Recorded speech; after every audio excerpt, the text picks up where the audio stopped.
ಬದುಕು ಎಂದು ಬೋಧಿಸುವ ಶಾಲೆಗಳೇ ಇಂದು ಮೃತ್ಯು ಕೂಪಗಳಾದರೆ ಹೇಗೆ? ಚಿಕ್ಕಬಳ್ಳಾಪುರ ಜಿಲ್ಲೆಯ ಗುಡಿಬಂಡೆ ಪಟ್ಟಣದ ಹೃದಯ ಭಾಗದಲ್ಲಿ ಇರುವ 178 ವರ್ಷಗಳ ಇತಿಹಾಸವುಳ್ಳ ಸರ್ಕಾರಿ ಮಾದರಿ ಕಿರಿಯ ಪ್ರಾಥಮಿಕ ಶಾಲೆಯ ಸ್ಥಿತಿ ಕೇಳಿದ್ರೆ ನಿಜಕ್ಕೂ ಆತಂಕವಾಗುತ್ತದೆ.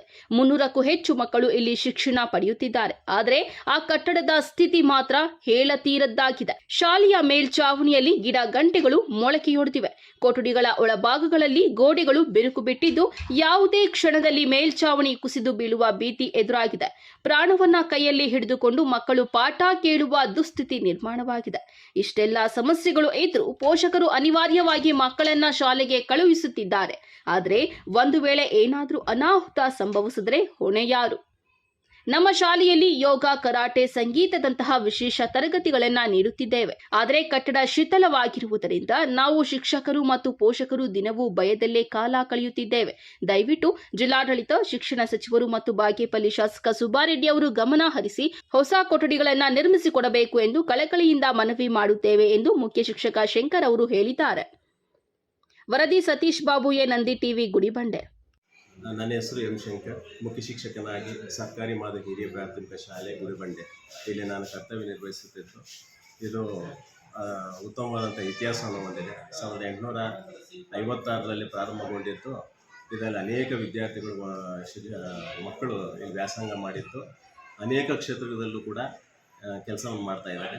ಈಗ ಪ್ರಸ್ತುತ 170 ವರ್ಷಗಳಾಗಿದ್ದು ಇಲ್ಲಿ ಈಗ LKGಯಿಂದ ಹಿಡಿದು 8ನೇ ತರಗತಿವರೆಗೆ 310 ವಿದ್ಯಾರ್ಥಿಗಳು ವ್ಯಾಸಂಗ ಮಾಡುತ್ತಿದ್ದು ಅತ್ಯುತ್ತಮವಾದಂತಹ ಗುಣಾತ್ಮಕ ಶಿಕ್ಷಣವನ್ನು ಪಡೀತಾ ಇದ್ದಾರೆ. ನಂತರ 4 ಕೊಠಡಿಗಳು ಸುಸ್ಥಿತಿಯಲ್ಲಿದ್ದು 14 ಕೊಠಡಿಗಳು ದುರಸ್ತಿಯಲ್ಲಿವೆ. ಭಯದ ವಾತಾವರಣದಿಂದ ಕೂಡಿದೆ. ನಂತರ ನೆರೆಹೊರೆಯ ಮಕ್ಕಳು ಕೂಡ ಇಲ್ಲಿ ಆಗಮಿಸುತ್ತಿದ್ದು ಅತಿ ಹೆಚ್ಚು ಮಕ್ಕಳನ್ನು ಹೊಂದಿರುವಂಥ ಏಕೈಕ ಶಾಲೆ ಗುಡಿಬಂಡೆಯಲ್ಲಿ ತಾಲೂಕಿನಲ್ಲಿ ಶಾಲೆ ಆಗಿದೆ. ಪ್ರಾಥಮಿಕ ಶಾಲೆಗೆ ಯಾಕೆ ಮನೆ ಹೊಲಿದು ಪೋಷಕರು ಮತ್ತು ಪೋಷಕರು ಯಾಕೆ ಮನೆ ಹೊಲಿದು ಇಲ್ಲೇ ಬರ್ತಾಯಿದೆ, ಸರ್ಕಾರಿ ಶಾಲೆಗೆ ಬರ್ತಾ ಇದ್ದಾರೆ? ಏನು ಇದ್ರೇನೊಂದು ವಿಶೇಷವಾಗಿದೆಯಾ ಅಂತ?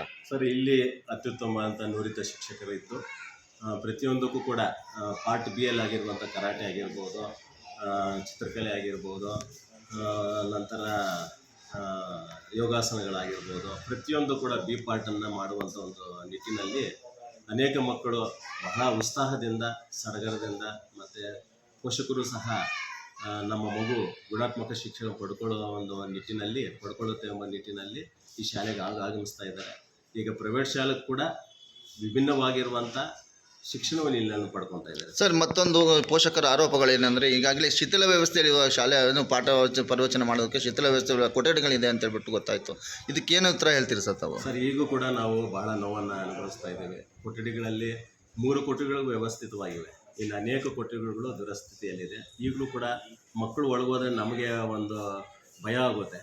ಮೇಲ್ಚಾವಣಿ ಎಲ್ಲಿ ಕುಸಿದು ಬೀಳುತ್ತೋ ಎಂಬ ನಿಟ್ಟಿನಲ್ಲಿ ನಾವು ಭಾಳ ಭಯ ಆಗ್ತಾ ಇದೆ. ಹಾಗಾಗಿ ಇದಕ್ಕೆ ಸಂಬಂಧಪಟ್ಟ ಅಧಿಕಾರಿಗಳಾಗಿರ್ಬೋದು, ನಮ್ಮ ಗೌರವಾನ್ವಿತ ಜನಪ್ರಿಯ ಶಾಸಕರಾಗಿರುವಂಥ ಸುಬ್ಬಾರೆಡ್ಡಿ ಸರ್ ಅವರಾಗಿರ್ಬೋದು, ಇದರ ಮೇಲೆ ಕರುಣೆ ತೋರಿ ಮಕ್ಕಳ ಒಂದು ಶೈಕ್ಷಣಿಕ ಹಿತದೃಷ್ಟಿಯಿಂದ ಎಲ್ಲರೂ ಕೂಡ ಇದರ ಮೇಲೆ ಒಂದು ಮನಸ್ಸನ್ನು ಇಟ್ಟು ಈ ಕೊಠಡಿಗಳನ್ನು ಬದಲಾವಣೆಗಳು ಮಾಡಿ ಎಲ್ಲ ಶಾಲೆಗಳಿಗಿಂತ ವಿಭಿನ್ನವಾಗಿ ಮಾದರಿಯನ್ನಾಗಿ ಹೊಸ ಕಟ್ಟಡಗಳನ್ನು, ನೂತನವಾದಂಥ ಕಟ್ಟಡಗಳನ್ನು ನಿರ್ಮಿಸಬೇಕಂತ ಹೇಳ್ಬಿಟ್ಟು ತಮ್ಮಲ್ಲಿ ಮನವಿ ಮಾಡ್ಕೊತಾರೆ.